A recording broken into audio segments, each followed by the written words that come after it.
You're in the VIP section of Black Women in Radio, the podcast, a decade of the new woman. I'm your host, Felicia Love, along with our special guest, Jackie Paige. I love to travel, so it actually makes me feel as though I am on a beach somewhere because I can't travel now. I am willing to pretend with you because God in heaven knows I need a beach in my life right now. Yeah, I am in desperate need of, let me see if I can get this, desperate need of a vacation because, I took one, and me and my best friend, we always try to take a vacation once a year. So we took one last year at the end of the year in December. We went to Costa Rica. So usually, the week there was amazing. Usually we try to, like a month or so after we do one vacation, we start talking about the next vacation, and that's not the case this go around. So. Yeah, it's interesting how our whole lives have been turned upside down for those who love to travel. Yes, I totally understand. And you mentioned beach, and the air in my balloon just popped. It's like, oh God, I want beach so bad.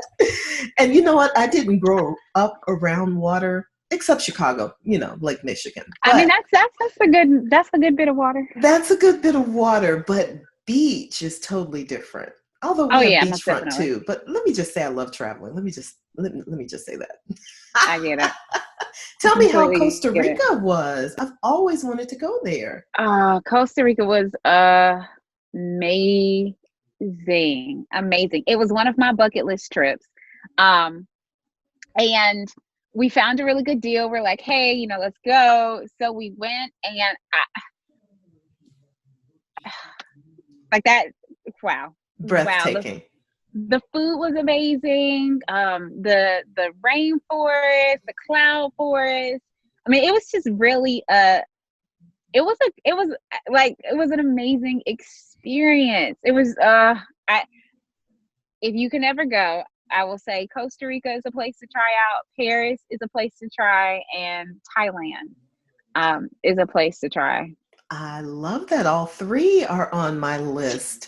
Now, have to try them. Costa Rica, did you hike? Did you walk through the rainforest? What was that like? So for Costa Rica, we did zip lining through I guess it's the cloud forest. We did zip lining through the cloud forest, which was when I say breathtaking, it was literally breathtaking. There were times where we were above the clouds and above the trees, and that's crazy. I love that.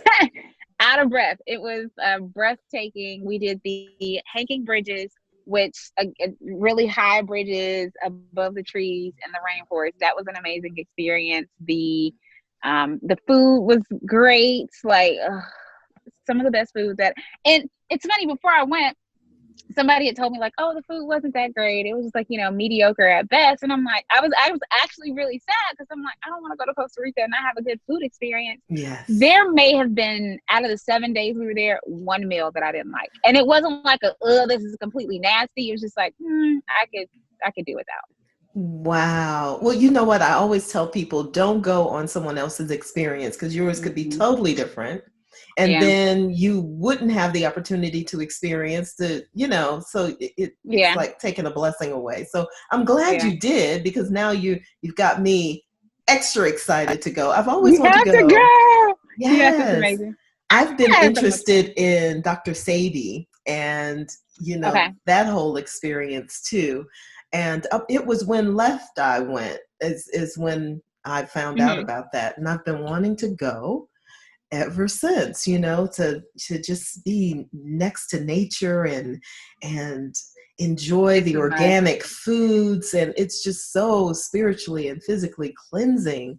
It really is. Yeah. So, and then, oh my goodness, the rainforest. Only thing that's my drawback are snakes. So we actually didn't see, and mind you, like I said, we were there for 7 days, didn't see a snake. Really? Didn't see a snake. We saw some very interesting. So one of the places, or one of, I guess, the resorts that we ended up staying in was like a cabin outside type of situation, which it was like, it was a really high class cabin. we had some interesting bugs in and out of there, but as far as snakes, no snakes. I didn't, and I have a phobia of spiders. Hate spiders with passion. Oh my gosh, yes. Didn't see a spider, so oh, good, yeah, good, I'm good, good. like, Yes, there is that was hope. amazing. Yeah, so no spiders, no snakes. It was great. It was a great trip. Okay, so of everything that you did in Costa Rica, and this is going to be a hard one, what was your favorite experience? Favorite experience would have to be zip lining in the cloud forest. And it was one of those, it was one of those breathtaking experience when you are, I mean, we are high, super high in the forest, we're above the trees, we're in the clouds, and then you can just look out and see all of God's greatness. And Oh, yes. it's one of those things where, you know, you're not confined by the walls of a house or of a car, you know, you're actually, it's just you and the presence of everything that's around you. Wow. When I say literally, and I was zip lining, tears coming out just because it was such a breathtaking experience just to be one. And granted, you know, there's a zip line thing and you're kind of like this, but that oneness, that's something that you don't really get to experience a lot. So that by far probably was the best part of the trip. Well, you know what? Just hearing you describe it makes my soul sing, because I am totally with you when it comes to um, having an experience to really feel yourself connected to Yeah. all that there is, and God's beauty. Oh, there's nothing like it. There Yeah. is nothing like it. All right, I want to fast forward and tell me a little bit about Paris. Ah, Paris. So that was actually my first trip out of the country. So I got my passport. It's been about 5 or 6 years ago. I have a serious phobia of spiders, serious phobia of flying. I'm not going to say I'm completely over this Flying flying. too? I do not like to fly. Shut the front door, Jackie. Do not. How did you travel? Did you walk to Paris? I mean, if I could, I would have. But that was my first trip out of the country, and it was a birthday trip. We went a week after my birthday, and it was one of those, for that to be the first trip out of the country was, wow, culturally, it was amazing. The food was great. You always hear that people, and I'm a big foodie, so whenever I go somewhere, I'm always like, how's the food? Like, gotta get the Absolutely. food. Yes. The food was amazing. You know, a lot of people are like, oh, people in Paris or in France are evil. Like, we didn't have any bad experiences. Everybody was nice. We needed help. If we needed help, they were there to help us. And being able to see a lot of like the older architecture that we don't really have here in the Oh United my States. goodness. Yes, yes. That was another crazy experience. The Eiffel Tower, the Notre Dame, the Mona, and I mean, I got to see the Mona Lisa. Like, just seeing though that history was amazing, and culturally just one of those things where, you know, some of the things that you learn growing up in history, you know, world history class, it was so cool to kind of connect those dots of like, oh, I remember hearing about this in class or seeing a picture, and it's just like It's right that's it right there. there. Like, I'm standing in front of this. Paris was great. It was another fun experience. And for it to be my first time out of the country, an amazing trip. So what did you do to get over the phobia of flying? Flew more. Okay. So, And you know, and that's what some people say, you know, just go try it and just train yourself to do it more. Mm-hmm. That's one of the things that I've been having to do, because my longest, I guess, time in an airplane was 14 hours, and that was going to Thailand. But after you do like 14, 15 hours, you're just kind of like, okay, whatever. But it took me constantly getting on planes to kind of get over that fear. And then also having conversations with myself saying, hey, you know, on the other side, always looking to, like, if you can get through this hoop, this hurdle, if you can get over this mountain, on the other side of the mountain, there is something so amazing. You just got to get over this hump. And having to continuously repeat that to myself and reminding myself, like, okay, when you go to Paris, you're going to get to see this and you're going to experience this and you're going to get to do that. That's really what helped me kind of get over, especially with the Paris trip, that helped me get over that hump of not liking to fly. I really love that, because you'd be amazed, and I'm sure you know, there are millions of people that are afraid to fly, or even afraid to travel, period. Mm-hmm. And I've heard, that the subconscious mind, it could backfire on you if you don't just really learn how to coach yourself through these experiences. That, I've heard that one psychologist say that she walked on a plane with her client and talked about, what it's like, and went to visit the cockpit and talked to, the captain there, just to get her comfortable. This would be the seat that you're sitting in. And, sometimes it'll work and sometimes it'll backfire. So that's why I was really curious to know how you were able to accomplish that, because that's huge. There are a lot of people sitting with passports and won't even get on the plane. So that's yeah, wonderful. I mean, it was a lot, but kind of like you said, I did research. I did research on the different things that I could do to help me get over that hurdle. And like I said, coaching myself.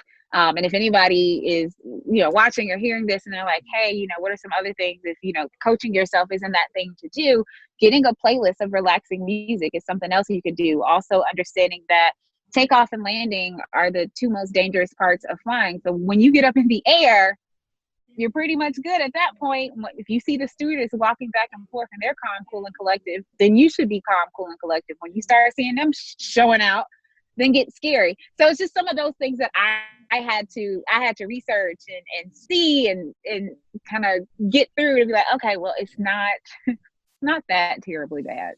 I'm so proud of you on that. I am so proud of you. Favorite experience in Paris? Favorite experience in Paris was the Notre Dame. The Notre Dame. I'm a very spiritual person, so me too. Yay, spiritual. It was amazing to go in, because when we went in, they were having some type of service. So just to kind of be there in the middle of the service, and then they also they have incense going. It was one of those experiences that to this day, it was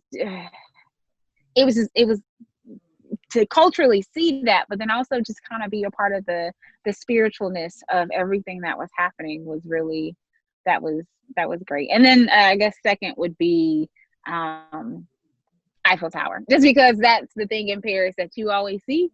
The Eiffel Tower. So second would be definitely the Eiffel Tower. But I really, really enjoyed the Notre Dame. And then they have small exhibits inside of it. So being able to walk around and kind of see, the stories about the Notre Dame, so on and so forth, was cool. That is really, really neat. I feel like I'm traveling with you. So I'm going to ask you some more questions. Okay.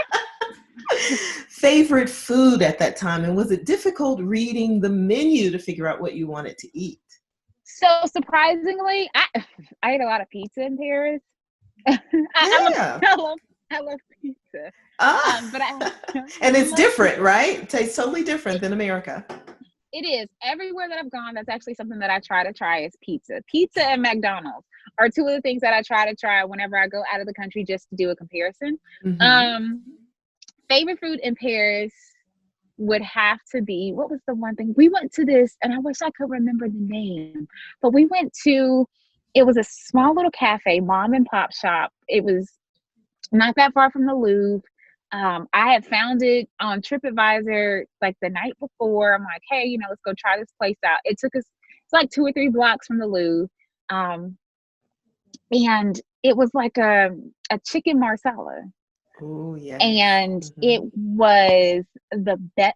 And we went there the last day of the trip. Had we known about it earlier, we would have went there again. Oh, wow. Last day of the trip, on a whim, we're like, we'll go check it out. Mom and pop shop. That was the best food that I had the entire time that I was there. And the owner, who was the mom who actually owns the place, she actually came over to the table and she's like, you know, are you guys good? How do you like everything?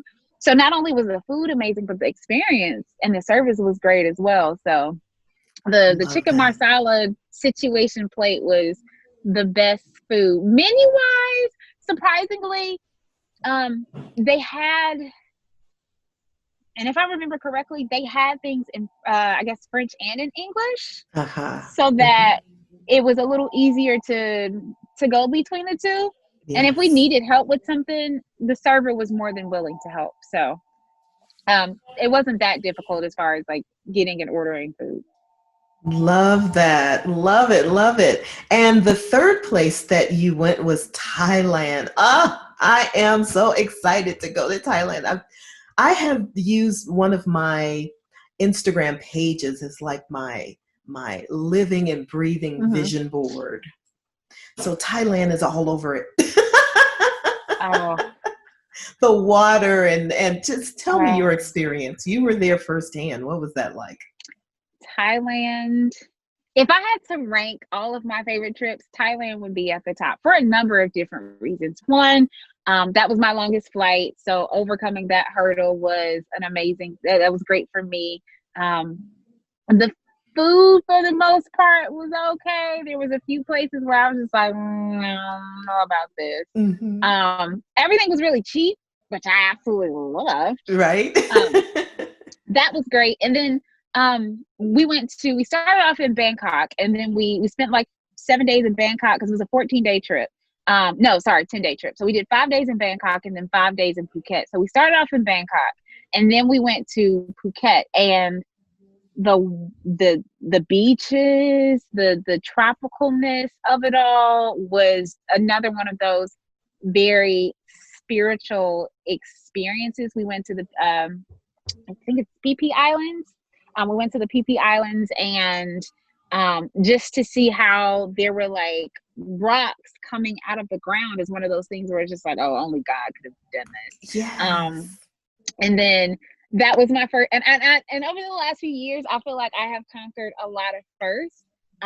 I, prior to Thailand, didn't know how to swim.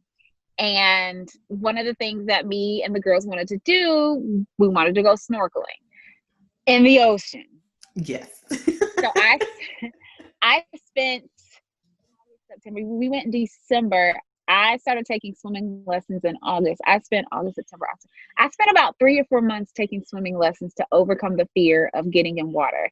And when we finally got out into the ocean and I was able to actually get in and put my head down in the water and see Nemo and like all the different fish, that was a crazy experience for me, because I just think about where I was 5 or 6 years ago trying to snorkel and coming to tears because I was so afraid to get in the water, and then getting to the point where, hey, I'm in the water and I'm actually seeing stuff. Like that was a crazy experience. That's amazing. That beats any, I was thinking LA Fitness, but that beats any gym's pool experience. Yeah. Wow. Yeah. That's amazing. I've been snorkeling before, and you're really good. You took the time to learn how to swim. I can doggy paddle really, really well, but I would be the first one to jump into the water. I just love water. I love it. To me, nature is church to me. I mean, most definitely. Yeah, that's all I need. Yeah. I just commune with, oh my gosh. Yeah. Yeah. The wind, the air, the water, the trees, the leaves. Like you're right. That is for me, like you said, it's church. It's one of those, it's like that one-on-one connection. And you're doing all of this communion inside of your head, inside of your heart. Yeah. But I cannot think of any other experience I've had that I feel, grounded and connected and joyful, and it's just nature. Even looking at in the front yard at nature, because I certainly couldn't create those things. And I think that's what, brings us so much joy when we're in nature. I love it. I just started hiking too. So I really, hats off to you. Yeah. We did was somewhere between 8 to 10 mile hikes. Oh, wow. Yeah, yeah. And so by the time, no matter what is on my mind in the beginning of the hike, and I have been in a headspace with this whole quarantine thing and the events following, where I, couldn't concentrate, couldn't create, or I just had so much stuff in my head that I couldn't create. By the time I'm done hiking, honey, I forgot everything. Yeah. I have a whole different perspective on what pissed me off in the beginning of it. I get it. I completely get it. Yes, yes. Well, before we go any further, let me make sure that it is okay with you that we use your likeness in the video and the audio for the podcast and for marketing or any of those purposes without you coming to get us to sue us or anything. Fine. Okay. We just want to make sure because, we don't have no money. Yeah, I get it. It's perfectly fine. Just want to make sure. Okay, so let's talk about the fact that you are a fitness pro. Congratulations. Thank you. So exciting. I told you a little while ago when we were talking on the phone that I am a fitness pro too of 30 years. And we have a little bit in common because broadcasting and fitness, we have had parallel careers. And let me know what you think about this. I originally started the fitness journey because I knew that broadcasting in my life was pretty stressful. And some of the ways that I used to cope, which was bulimia, they weren't talking about that back then. But I knew that that was something wrong with that. And I knew that that wasn't the way to go. When I joined the gym, I found out I was good at teaching. And so it sprouted from there. So how did you enter the fitness world, the fitness industry? So this is a really funny story. I love funny stories. So I actually, when I was in high school, when I was in college, high school, I cheered, danced, all that type of fun stuff. And then when I graduated, I kind of got lazy and stopped working out. So, and this was between college and actually landing my first gig in radio. I was working at Girl Scouts at the time. And we were having we did a Biggest Loser challenge. And I'm like, oh, I want to win. Like, I literally just participated in the challenge to win the money. I'm like, I'm going to win this money because I'm a very competitive person. Well, just a little bit, huh? Yeah, just a little bit. Well, time passed.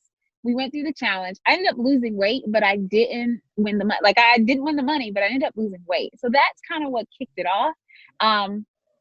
The CEO at the time, I believe she's still the CEO. But she was a Zumba instructor. So she would, in the middle of the challenge, throughout the middle of the day, like once or twice a week, we would do Zumba classes with her. And after every class, hey, Jack, you ever thought about being a Zumba instructor? I'm like, no, I'm good. Like, okay. And I was a part of Big Brothers Big Sisters, and I really enjoyed the classes. So my little sister was a cheerleader. So I started bringing her to we would go like find other Zumba classes throughout the city. And I would start taking her to classes, and she really enjoyed the classes. Like, whenever it was time for us to do an activity, she's like, hey, can we go to Zumba class? I'm like, all right, cool. So that's how it started. And then I landed my first gig in radio in New Bern, North Carolina. And I mean, I was going to the gym just because it was a way for me to just kind of decompress and let stress go. And my program director kind of at the time noticed, he's just like, you seem to be really into this whole fitness thing. Like, why won't you do some type of fitness run over the summer? So I ended up doing, what was it called? It was, I don't even remember the name of I did a run with different Zumba instructors around the ENC, Eastern North Carolina. So I would go into their class, people would come, and it was just a way to promote health and fitness, but then also to get people to go to these different Zumba classes. And every class I went to, there was an instructor. Hey, you ever thought about being a Zumba instructor? No, I'm okay. I'm fine. Blew it off. Ended up moving to Richmond. Got on the mic and was like, hey, I'm looking for a Zumba class, trying to work out a little bit. Had a few people hit me up. Went to a Zumba class. After the class, guess what the instructor said? Yep. Hey, you ever think about becoming an instructor? No, I'm straight. I'm fine. And it was after that last ask that I was just like, maybe I will just get the certification. I'm already going to class, so I might as well just get the certification and get paid to teach the class, but actually go to Absolutely. class. Mm-hmm. So I ended up getting my certification in Zumba and started teaching. And I realized that I was growing the following, and people were like, hey, can you answer this question about this? Or can you show me how to do this? And when I started to realize that people actually saw me as, I guess, a source of information or a source of Mm-hmm. knowledge when it came to fitness, it was a turning point for me, because I'm like, okay, well, maybe I should try to take this thing a little further and go from just being a Zumba instructor to looking at getting my group fitness certification and looking to expand and get bigger in the fitness realm, because I have a platform and I am a person that I can educate, and I can help, and I can change a stigma in the Black community that we don't work out, and Absolutely. help the community learn about health and fitness. So it started off as me just wanting to win money, and then my classes, literally the participants in my classes have pushed me to get deeper and get further into the whole fitness realm, just because of the position and the platform that I have. I love it. I love it. And I will tell you a secret, and you'll do the same thing now. Now that you're a fitness instructor, you'll do the same thing. You'll start asking people, have you ever thought about teaching? Because there's the form, there's the I charisma, have. there's the connection. You've done it already. Yes, yes. So now you're I going to be one of those people. That's me. But you know what? And I will say, had it not been for that continued push, I wouldn't be where I'm at right now. And Exactly. Yes. I wouldn't have been able to, reach the people that I've reached and change the lives that I've been able to change. So it's funny. I didn't think about it until you said it, but it's one of those things where if somebody didn't ask me, I wouldn't be here. So I think Mm-hmm. it's important as instructors that we do continue to put out that ask, because I mean, obesity continues to rise in the United States, around the world. Sedentary lifestyles continue to increase, and we need to Absolutely. be doing things, especially in the Black community, to make sure that we are fighting against diabetes, high cholesterol, heart disease, and fitness, working out, eating better, are Yes. very small things that don't cost a whole bunch, that Mm-hmm. can make a world of difference. So yeah, if somebody asked me, I wouldn't be here. Yes, exactly. And that's what happened with me. I was doing a step aerobics class and someone said, Mm-hmm. you should teach. And I was looking around like, who are they talking Who, about? They me? ain't talking about me. And it wasn't long. And I started teaching. And I've been teaching, like I said, almost over 30 years actually, because my oldest is 25. And I really found it not only a source of way to stay in shape, especially after having two kids too, because Yeah. that's another myth that I used to hear all the time. And quite honestly, in my 20s and 30s, I Mm-hmm. was like, I am not messing up this body. I Mm-hmm. was just that woman. Yeah, that's you too. It's like when it happens, yeah, Mm-hmm. but I ain't trying to chase it because Yeah, this is looking pretty definitely. good right here. Mm-hmm. Right. Yep. So, but when it finally did happen, I absolutely stayed with fitness, found out, Mm-hmm. that snapback is a real thing. Mm-hmm. If you are taking good care of yourself in the beginning before pregnancy, afterwards, Yeah. that snapback is real. Because I was at Yeah. 40 still looking like, yeah. So Yeah. it works. It works. It is something that you will absolutely just champion yourself for doing, because it's a way to take good care of Yeah. yourself. Hmm. So good for you. Thank So you. you are now nationally certified through who? So I am a group fitness instructor with AFA. I'm also certified to teach TRX, and that's through the TRX board, and then also certified to teach Zumba through Zumba. Okay, awesome, awesome. TRX is no joke. That's no It's joke. it's Yeah. not, but the thing I actually like about TRX is that it's, granted, yes, it's ropes, yes, it is your body weight, but you actually modify how much or how less resistance you want. So if you Mm-hmm. want more resistance, you step in. You want less resistance, you step out. So it does look challenging because it's like, hey, the ropes are there. But when you talk about a good resistance workout, just because you can literally feel in that moment, like, okay, this is too much. Let me pull out of this. Yeah. It's great because that response is like this. It is. And when you stick to it, it absolutely changes your body. I'll never forget when Les Mills came to America from New Zealand and Australia. Yeah. When they landed in America, my club was one of the first in America to take on the Les Mills products. And I was teaching, high tell my age, high impact aerobics, low impact aerobics, and step aerobics. That's what they were calling it back then. But when I got certified to do body pump, talk about a whole body change. I had no idea my body could do the things that it did. Totally fit. And that's what TRX kind of reminds me of that. You stick with it, you'll see a whole change in your body. I mean, it's totally different from anything else. And that's what we have to do, though. We have to mix it up a little bit.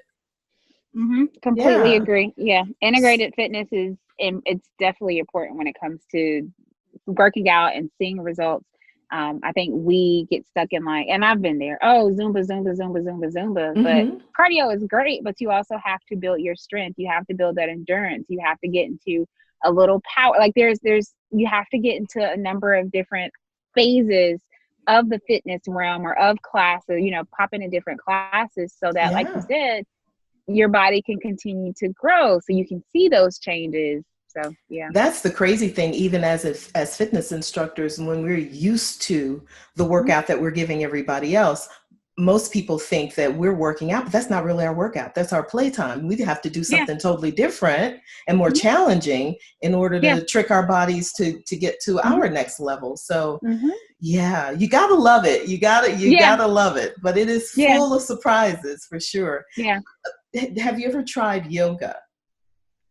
So I have tried yoga, and I've said this 152 million times. Because I cheered and started off with Zumba, I'm used to cardio. So I'm like, I can do cardio with my eyes closed. Having to sit there and be still is something that I am, and even in my own personal life, learning to be still is something that I'm working on and working through.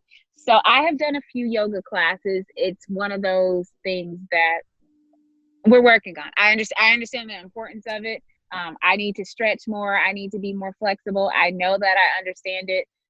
But just like, regular things in life, we have those things that we struggle with, and yoga is one of those things that I struggle with. No, I need to do it, but it's definitely a struggle.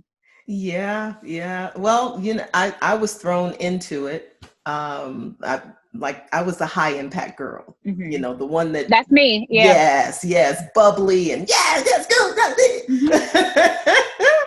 And that's someone didn't show up for yoga, and they said, Felicia, would you? And I was like, I don't teach yoga. Are you kidding me? Going from way up here to Zen? I fought it tooth and nail, but probably been teaching it 15 years now. And it has made a huge difference in my entire life. So it'll happen when you're ready. Yeah. When you're ready, everybody has to, feel it out. But when you're ready, it you know what? And even as a instructor that is used to, the high intensity like Zumba, which I absolutely love, by the way. I love Zumba products. When you do start to teach, a more Zen workout, you'll be surprised at how quickly you adapt. Yeah, I'm like, a joke or two will come out. The personality will definitely come out, because I've always told people, if you're looking for something totally quiet, I'm not the girl, because I will crack a joke in the middle of everything. Like I've been to a few classes, and I've had people say like, hey, come try hot yoga, which I'm like, I don't do heat, so no. Come try trap yoga. Yeah, I'm like, I ain't doing hot yoga. I'm like, well, I've been to a few classes. I'm not opposed to yoga. It's just one of those things where it's just one of those, I'm working on it. Yeah, well, we all are. I was just curious to know if you had. I Yeah. was just curious. Well, congratulations. Welcome to the fitness club, Thank the you. fitness industry. So much, we've got so much in common. We'll talk about that later. Let's go into broadcasting. Now, you told me a little bit about, Yes. coming on board with radio broadcasting in North Carolina, straight out of college. So how did you get your first job? Who said, Jackie, come on aboard? So my first gig was in New Bern, North Carolina, and the program director at the time, his name was Jay Blaze, and they just so happened to be looking for a female jock, and I sent him my resume and my air check, and he was like, "Hey, let's bring you on. Like, I think you would be a great asset to the team." And that literally is what has opened the door for my broadcast industry. I mean, there were a lot of no's before there was that one yes, but sometimes, well, not sometimes, it only takes one yes to That's all change we're your looking life. for. That's what I Yeah. always say. That's how, take us through that journey of no's though. When did you realize that you wanted to be on air or some part of the radio broadcasting industry? So I started, I I had the urge of like, okay, maybe this is something I want to do when I was in high school. We had a high school TV station where we did the morning announcements and afternoon announcements, I and love that. I love that they have that in schools now. It's a yeah, really it good was. idea. I participated in that, and that was the first push. That was the first thing that was like, hey, I actually enjoy doing this. Like, this is actually fun. So I decided to major in journalism when I got to Hampton. And then I did I was at WHOV 88.1 FM, which was the college radio station, and actually ended up learning more about radio. And then also did the campus TV station. But I preferred radio because it was not as heavy as TV. So what do you I mean by have a more, heavy? well, just something, depending on what avenue of TV you go in, it can be heavy. You watch the local news, you see somebody got shot, somebody got killed, Gotcha. In somebody terms got of murdered. content. Yeah, Yeah, yeah. content. Mm. It was heavy, and that wasn't really who I was, and I just didn't know if that was something I could do every single day. So, okay, I lost you for a Absolutely. second. I wasn't sure if that was something that I could do every single day. So, really kind of lean towards radio. I've always been into music, always loved music, and I just loved how radio personalities were able to share their personality. Like, before you saw who I was, like, you heard me, you saw you heard my personality. Yes. So by the time you saw me, it was just like, oh, well, I thought, well, hold on, no, that's how it goes. She's cool. Exactly. Yes. So that's kind of how that's kind of how it all started, was just the inkling came when I was in high school, and from college it was just, hey, like, I enjoyed it. And so some of your no's, take us on that journey. What was that Oh, like? no's. So after college, I applied I did Teach for America after I graduated, because I wasn't sure if I wanted to do radio. I didn't know if anybody wanted to listen to me. I'm like, why would somebody want to listen to me? Like, And then who am you think, I? why not? Right? Yeah. I'm like, why would I want to do this? So I actually, right after I graduated, I did Teach for America. And while I was in Teach for America, I sent out probably 100, 200 different air checks and Wow. so on and so forth, and reels to TV stations and news stations and radio stations, trying to get in the door. I had a number of different interviews that went nowhere, and I honestly felt like that was God telling me, like, no, you don't need to be doing this. Mm. So I left it alone. After Teach for America, I ended up moving back to Charlotte, and I did Girl Scouts and applied to a few more positions. Nothing. So I at that point completely left it alone. It may have been 4 or 5 months later, I started to get positioned around people in the radio industry. Interesting. And it was, and I felt in my heart, I'm just like, you know, I'm not, something isn't right. Like, I'm not where I'm supposed to be.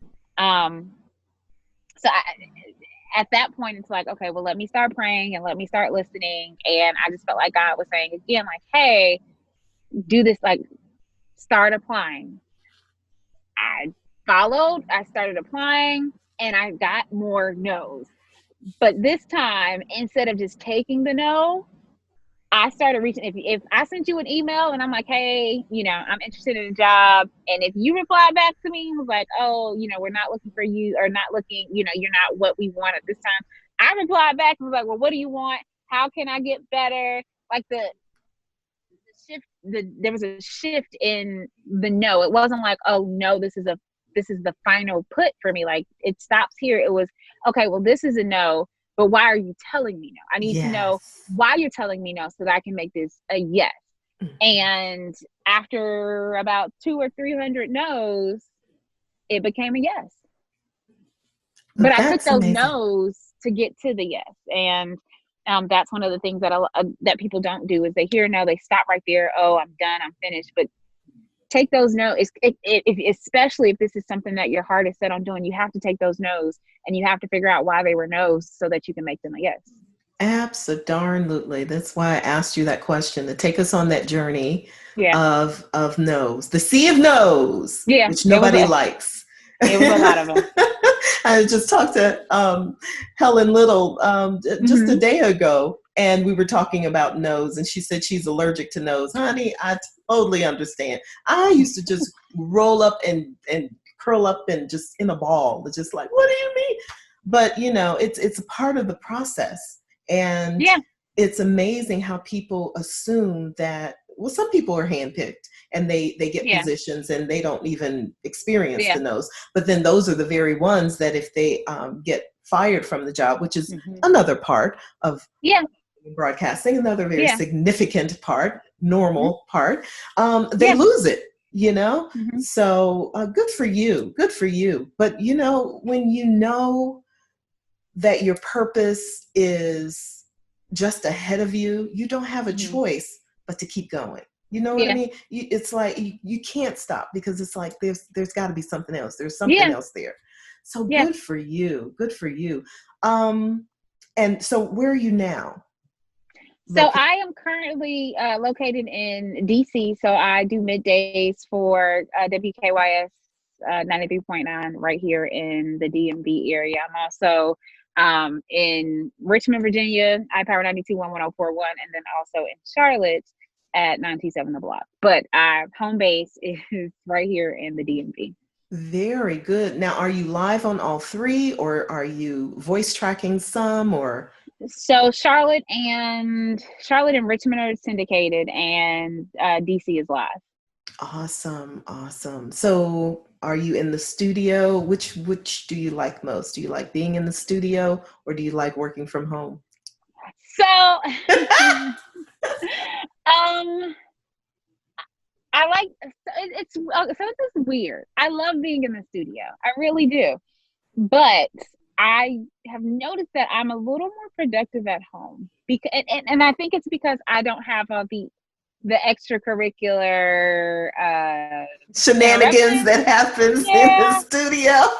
I'm like, I don't have all of that happening, so I'm able to be a lot more productive. And there's also like the commute time back and forth to work, like that's not there. The time to get ready in the morning is non-existent. I literally go from, and I do all my work in my closet.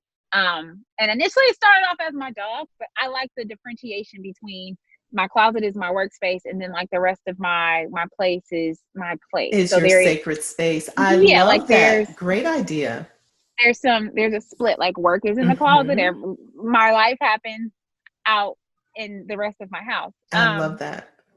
So, you know, there's no lag time between me getting up out of the bed, letting the dog out, getting myself together, and then coming in my closet to do work. I mean, at most maybe 30 minutes, and that's me letting the dog out, eating breakfast, and then sitting down. Whereas before, it was a whole production. Yeah, maybe 2 hours before I would get up at 7 o'clock and not get to work till 9 or 9:30. So, I mean, you think about like the time that it takes to do stuff. As far as my productivity, I've been super productive in the house. As far as I do miss being in the studio. I mean, there's nothing like being in the studio and touching the board and yes. I made that pop and ping the way I wanted it to. So exactly. Yes. And then the shenanigans was when you've got folks that love to come in and play with you and just cut it up in the studio. It's always fun too. Yeah. You know what? When you said that, it reminded me of one reason why I really loved being on the air was the way the board lights up. Mm-hmm. Am I the only weird one? It's like, ooh, this is cool. It's like driving a car, especially when you get to the point where you can run the board the way you want that board to be ran. It literally like you just. Yes, it's like doing the symphony, you know, you just. It is. It's like, like. I thought I was well, I didn't think I was the only one, but I've not had this conversation to even know. So that is so cool. You do something and you get it right. You like, oh, I killed that right. Oh, I hit that. Yep. Mm-hmm. Yeah. Oh, yes, I like the way I faded that out. Oh, yeah. Exactly. And the caller and you nail the music and your voice is in sync with everything. Girl, please, that is a high that people just don't understand. They don't. I get it. That's me. That is me. Oh my goodness, that is so much fun. All right, so I'm gonna be nosy. It's part of interviewing.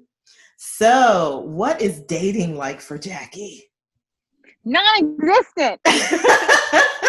Next question. That reminds me of Jasmine Sanders. She was like, non-existent. Next question.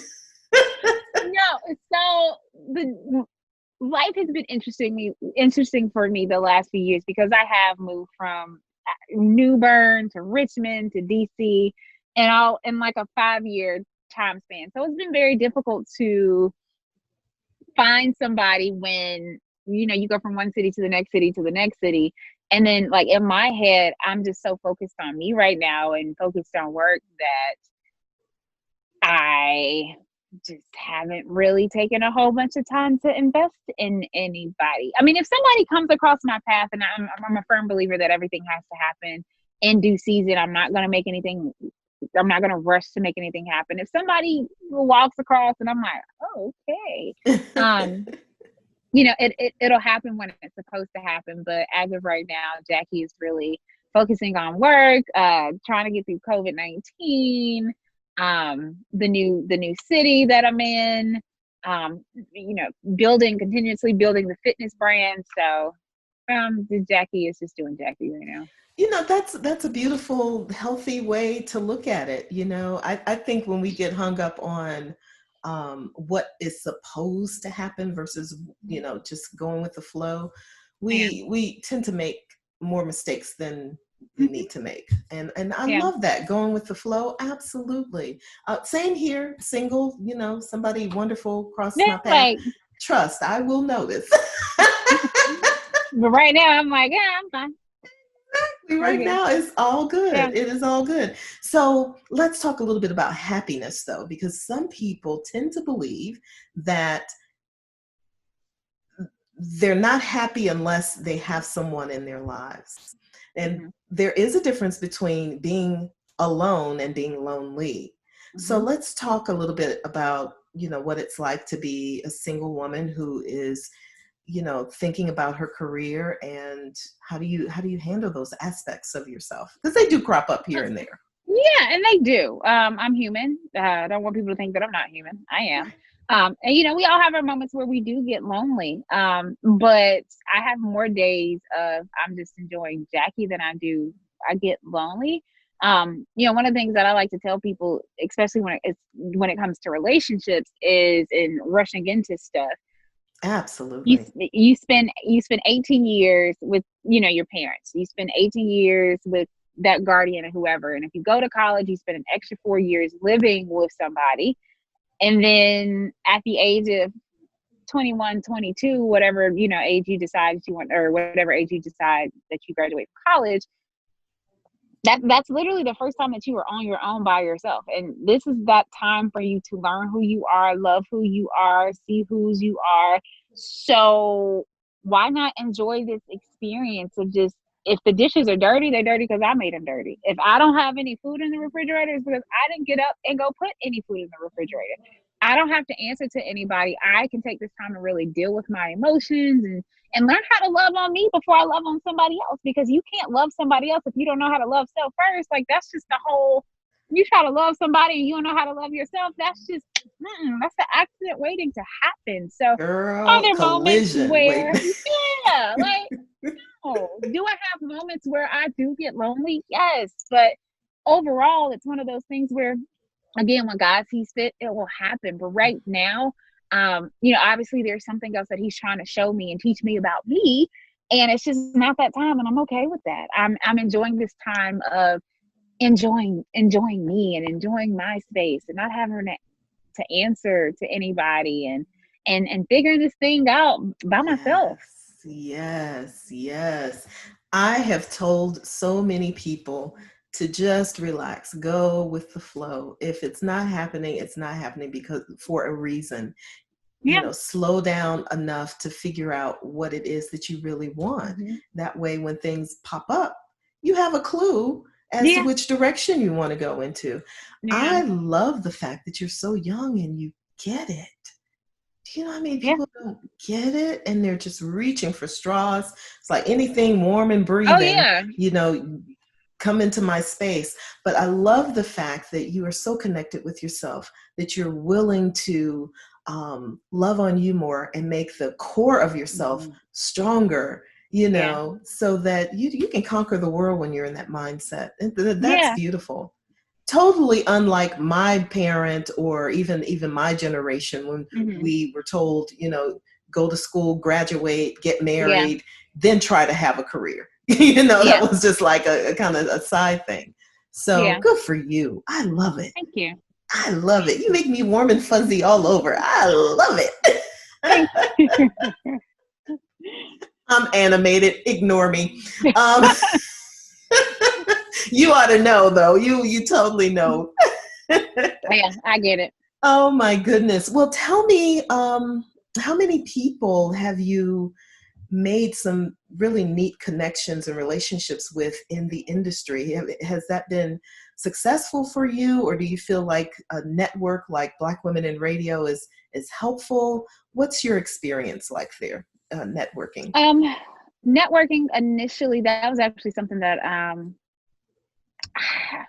think I ended up getting it. I don't know if I got a survey or maybe it was my GM had inquired about, like, what are some things that you would wish would happen in the industry. I don't remember exactly who it was, but that was actually one of the things that I said was I wish that there were more networking opportunities, because I just, at the time, getting into the industry, didn't feel like there was a lot of room for people in the industry to meet. Like, you would see the people in this market or see the people in that market, and it's just like, oh, well, I'm seeing you, but, you know, can you see me? Is there a way that we can connect? So in this industry, yes, it's what you know, but it's also who you know.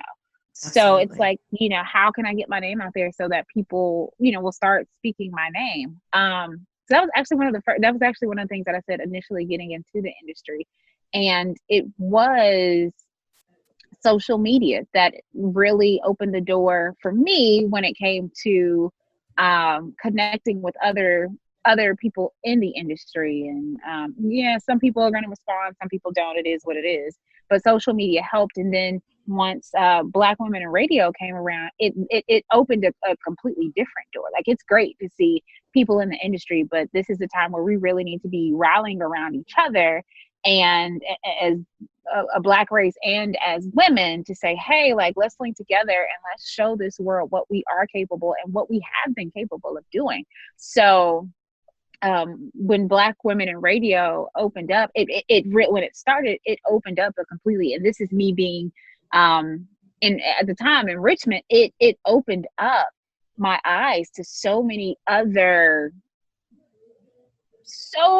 more women in radio Black women in radio who I was completely had no idea of. And it also put me in a position of, hey, somebody's seeing me. Like it made me feel like somebody sees me. Somebody is, hey, even if it's one person from a New York or one person from a DC that, they see the post, at least one person saw me. Yes. Yes, yes. Coming from an era where there was very little social media, totally get what it feels like to be in a city by yourself. You may have one or two, but we were kind of pitted against each other, though. It was taboo to, go ask Jackie, who's at the rival station, for lunch. That just wasn't something that we did, unfortunately. So I was hoping that this platform would open up a path for us to not only connect, but share different creativity that we have outside of radio, and also to grow as a network, because there are a lot of transitions in radio. Some people, you may leave and go to TV, but that doesn't mean that, the Black Women in Radio platform goes away. So that's really neat. That's really neat. I'm glad that it's worthwhile. Yeah, it most definitely is. And just thinking like, I'm not going to be sitting in urban radio for the rest of my life. Like at some point in time, there will be hopefully preferably a transition to urban AC. Who fills the seat after me? And it's one of those things where, we don't have this pipeline available and open. How can we impart, and how can we educate, and how can we inspire and motivate those who are coming up behind us? Yes, absolutely. Absolutely. Where would you love to see yourself in the future? And I'll just leave the future blank because it happens when it happens. I don't believe in the 5-year, 10-year plan. I believe in just having a navigation system pointed somewhere productive. Where's yours pointed? Wow. I'm going to be completely honest with you. I'm still trying to figure that out. And I say that because when I made plans, and don't get me wrong, it's perfectly okay to make plans. But I feel like over the last 3 years, the plans that I have made have changed so much. Like God had other plans for me. And moving here to DC was unexpected. This was not in my plan. This was not in my plan, but obviously there was a plan for me to be here. So, and I got up here in January. I haven't even really sat down and thought about like, hey, what does the next 5 or 6 or, 10 years look like? I know I'm definitely working on fitness and trying to grow that brand and figuring out ways to really touch and reach more people and help people get more educated on health, fitness, and nutrition. So that piece that I'm still working out. But when it comes to the actual radio industry, I mean, life has taken so many turns for me in this industry that I haven't had an opportunity to sit down and really say, okay, Jackie, this is where you see yourself, or this is where you want to be in the next 5 years. I didn't expect to be in DC. Yes. Yeah. And I'm not rushing trying to sit down and figure the plan out. It's definitely something that I need to do. But right now we're writing it down and writing down different things. I haven't like circled the one thing like, okay, this is it. We're just exploring a few different things. And you know what? Life is exploration. I mean, that's exactly what it is. I'm listening to your answer, and I'm thinking about the last 3 years for me has just done enormous backflips, and nothing looks the way I thought it would look. If I were just to say where my life would be 3 years ahead, I would have missed the mark. And I'm glad to hear that you're not trying to figure it out, because we don't know. We all, the best that we can do is to be happy in every moment, know what makes us happy, and keep reaching for that. And I don't think we can miss when we're doing that. And that's another thing that I've had to learn over the last few years is if you put down plans, you may, and like I said, it's okay to plan. I don't want anybody to feel Absolutely. like, Yes, yes. planning isn't a good thing. But if you are so stuck and so solid and so set on your plan, you will miss the bigger plan. Yes. Yes. And another way that we miss the bigger plan too is to become depressed about the Mm-hmm. fact that our initial plan didn't work. Yeah. Mm-hmm. And we're talking about faith, aren't we? Yeah. We're talking about Yeah. having faith that there is a higher power greater than you that Yeah. has your best interest at heart. So Mm-hmm. if your plan didn't work, yeah, we'll be sad about it, but don't go Yeah. into deep, dark depression because of it. And I think this generation, we're learning how to use more of our spiritual selves, Oh not yeah. just religious, but spiritual selves, more faith, more Mm-hmm. intuition, and I love that. I love this conversation. And, coming Mm-hmm. from a woman as young as you are versus me, I could be your Mm-hmm. mom. For real. You look like my youngest daughter. But, listening to the wisdom that comes out of Yeah. your beautiful mouth is just, Thank you. it resonates with my heart. So Thank yeah, you. let's just get to know ourselves, because we're ever changing. We're Yeah. ever changing. Yeah. 20 years ago, I was a totally different woman. 5 years, we just talked Exactly. about the 3 years, right? three Yes. years ago, I was a totally different woman, headed in a different Yes. direction. So, Yes. hey, and then quarantine, add that on Yes. top. Yes. No, you're completely right. That's Completely just right. like hot sauce from hell. So where did that come Yes. from? Like, this was not supposed to happen. And that's another, I'm like, nobody had plans on this happening. And everybody's like, oh, this wasn't supposed to happen in 2020. Well, you know what? It did. So what are you going to do to, like, what's going to be that defense? What's that offense? And if you don't have a defense and you have offense, like. Absolutely. Absolutely. Oh, Jackie, I have so enjoyed this conversation. Thank you also for accepting becoming one of our Black Women in Radio of 2020. We are celebrating you all through the month of May. And so your beautiful picture, just like Beverly Bond was our very first Black Women in Radio Influencer 2020. And so your picture will replace hers on our Facebook page and on our other social media, and you'll get a certificate and a feature on our website, which will be up this week. So yay! I love it. I love it. So we'll be celebrating, although we're, taking a month out to celebrate one woman, we will be celebrating all of our influencers all year. So yeah, we're building up to something really cool toward the end of the year. So congratulations on becoming a part of that. Yes. Thank you. And thank you for I guess thinking of me. Like, it's one of those things where, had you asked me when I was a newborn, like, would Jackie be a Black woman in radio influencer? I'm like, me? Yes. What? So, I mean, it's a humbling and a very honoring experience to like, hey, I don't know what I'm doing, but wow. Doing something good. Yeah. Yeah, doing something good. That's what it's all about. Well, before you leave, I'd love you to play our word association game. Are you ready? Okay. Here goes. Plane or train? Plane. Plane? Really?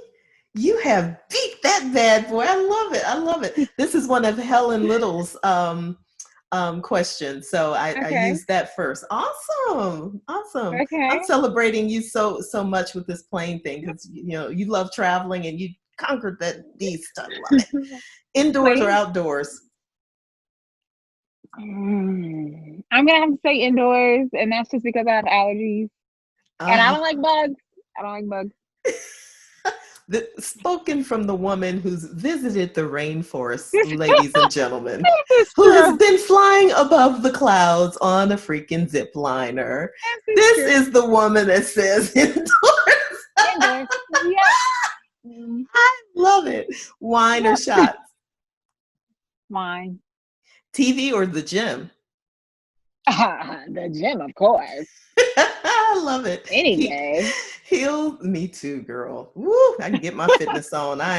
You know what? And the funny thing about being a fitness instructor too, I didn't have many friends that liked to play with me. I had to play with perfect strangers. Mm-hmm. Look, I had something I'm still dealing with to this day. It's like, you play too hard. Yes. You be going to like, what? Yeah. Exactly. Okay, heels or flip-flops? Flip-flops. Let's see. Radio, TV, or theater? Radio. Weave or natural? That's Sasha the Divas. So I am although I'm a natural girl all day. I don't like makeup. I wear it because I have to. I don't like I do a lot of the stuff because I have to do it because you want to be you want to look the part all the time. But on a regular basis, when I'm walking around the house, no makeup, hair's in a ponytail, basketball shorts, like natural all day. I love it. I love it. Fiction or nonfiction? Nonfiction. Book or magazine?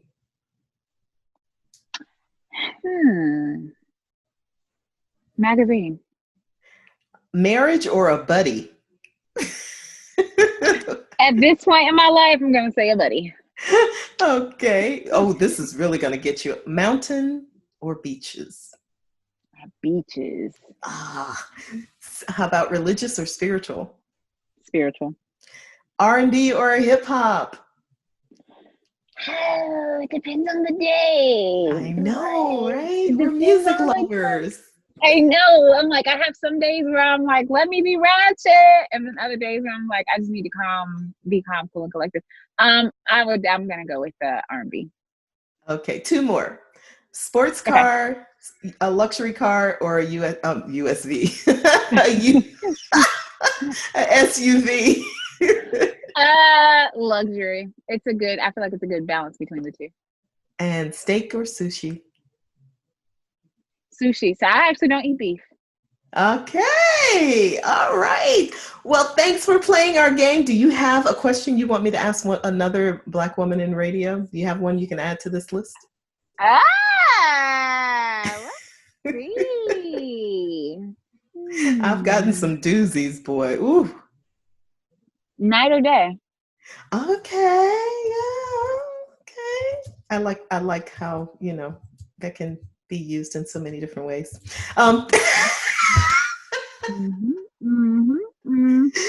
Great job. Well, thank you so much, Jackie. Is there anything that you're promoting or anything you need us to promote for you? I mean, just fitness. That's, the big thing for me right now. Is just getting the word out to people that I'm doing classes, I'm educating, because it's about just making sure that people stay healthy, people stay fit, especially right now during this time where, we're in the house, we're all trying to figure out how to cope with COVID-19 and what our new normal will look like. So just ensuring that people get moving, they get active, they're eating correctly, that they are taking time to zen when they need to zen, because it really does make a world of difference. And we want to make sure that, and I personally want to make sure that just people stay sane and that people stay in good spirits and healthy spirits through all of this and beyond. Well, that's one of the things that we noticed when we were looking for a Black women in radio influencer. You are on Instagram and you're doing free classes during this time. Love donations, guys, is always great. I don't care if people are doing things free or not. Hint, hint. Yeah. But thank you for doing that. And more than welcome. I don't want, and the reason I decided to do free classes, again, donations welcome. Absolutely. Girls gotta eat. The reason, yeah, this is true. But one of the reasons I left it open is because I don't want, especially right now, I don't want money to be the reason why somebody does not get a workout in, or why they can't get 2 or 3 extra steps in or do something that's going to make them feel better. So if, you know, I have to take the cut, I'll take the cut. But, you know, it's always about looking at not the process, but the result. And I'm looking at the result is somebody's feeling better. Yes. Somebody had a better day. Somebody just lost, you know, somebody just burned some calories because of this. So not looking at, oh, well, you know, there's a process to this. I get it. But if I keep my eyes focused on the result of what I'm doing, then, you know, the cut it's meaningless. That's beautiful. And you know what I've noticed is that when we come from creating space for people to become better people, we're blessed. Yeah. There's just no way around it. We get blessed one way or the other. Yeah. So I love wisdom, girl. Wisdom. That's what I'm talking about. Thank you. Thank you. Well, thanks so much for joining us. You have a beautiful, beautiful day. Again, thank you so much for being 2020 Influencer of the month for us for May. And we're looking forward to collaborating with you in so many different ways. So, you know, you've got my number and everything, so reach out. Most definitely will. And likewise, thank you so much. Be careful as you exit your VIP seats. They will be waiting for you next Wednesday when we talk to Alicia West. Make sure you subscribe to Black Women in Radio podcast on all social media and check out our website at www.blackwomeninradio.com.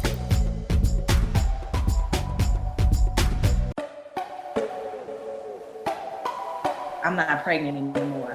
And I thought I thought God was mad at me. I really did. I said, man, I messed up, man. I went back to the life that I shouldn't have been living, and you gave me something and you took it away, and I was real upset. And that same day I had to go to work when I thought I had miscarried, because I'm back on the radio, I'm back feeling myself, smelling myself, you know, right. I'm thinking I'm all that again. At the end of the year, God is like, no. How do you come from a prayer closet to drinking? This kind of fasted from a lot of things in the month of December, and I was like, okay, God, if you ask me to do this, I know something's going to be shown to me after all of this is over. You need to walk by faith and not by sight. Let's